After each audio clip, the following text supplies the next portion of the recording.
Now, as a deliberate piece of commentary on Palladium books, I'm going to delay doing the last couple episodes of the New West Guide and leave everyone hanging, wondering if they're ever going to come out. In the meantime, though, I thought maybe we might talk a little bit about Nightbane, originally titled Nightspawn until Todd McFarlane tried to sue them.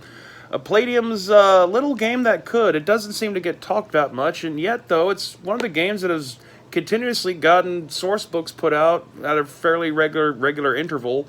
So, you know, someone out there is buying these things and it has some sort of audience, and so I guess we're going to explore it a little bit. There was a period of time in the 90s where role-playing games were, I wouldn't quite say mainstream popular, but there was like a sudden spurt in their popularity, and there was a lot of competition between different titles. D&D was not, you know, Big King Dick on the playing field and all that kind of stuff. There was a period of time where Rifts, you know, made a strong contention for becoming, you know, the number one game.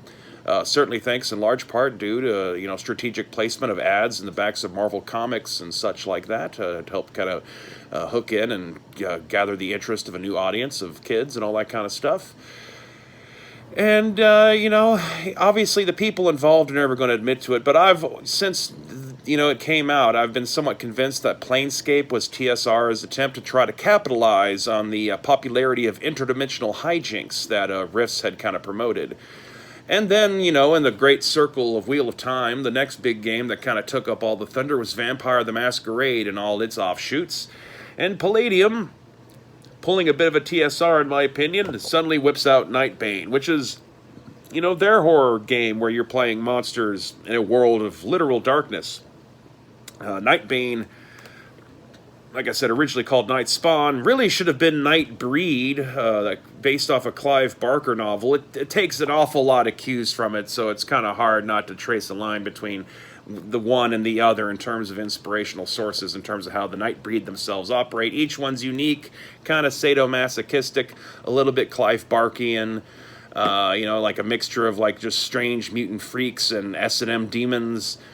Running amok on a world that's both like deeply seeped in a more kind of subtle post-apocalypse kind of a thing. You know, in the early year 2000, according to the, you know, Nightbane timeline, there was a day of darkness where this like sphere of infinite night kind of a thing enveloped the entire world, and a fuck ton of people committed suicide. And in the aftermath of that, you know, society kind of changes, new political parties arise. Global conspiracies, these entities called the Night Lord start seeping over from Earth's shadow dimension and start, you know, putting themselves in places of power and all that kind of good stuff. And the player characters are a hodgepodge of like human sorcerers and magic users, psychics, and of course the Nightbane themselves, which is, I guess, the best way you could put it. It's sort of like Heroes Unlimited, but for Clive Barker-inspired characters. Each one is completely designed uniquely, based off a bunch of different kind of appearance tables, in terms of the kind of weird, you know, they have their human form, and then they also have their morphous, which is the shape they can shapeshift into, that gives them, you know, extra abilities and stuff depending on what kind of strange effects come along with their appearance modifiers. All sorts of stuff, from like insectoids to S&M Cenobite demons to like weird biotech, half motorcycle, half werewolf kind of shit. It's very all over the map, which is kind of both its appeal and also the thing that's a little daunting about it, because it can be quite crazy at times, I guess, when it comes to like just trying to figure out how to like blend all these things together into some sort of coherent package.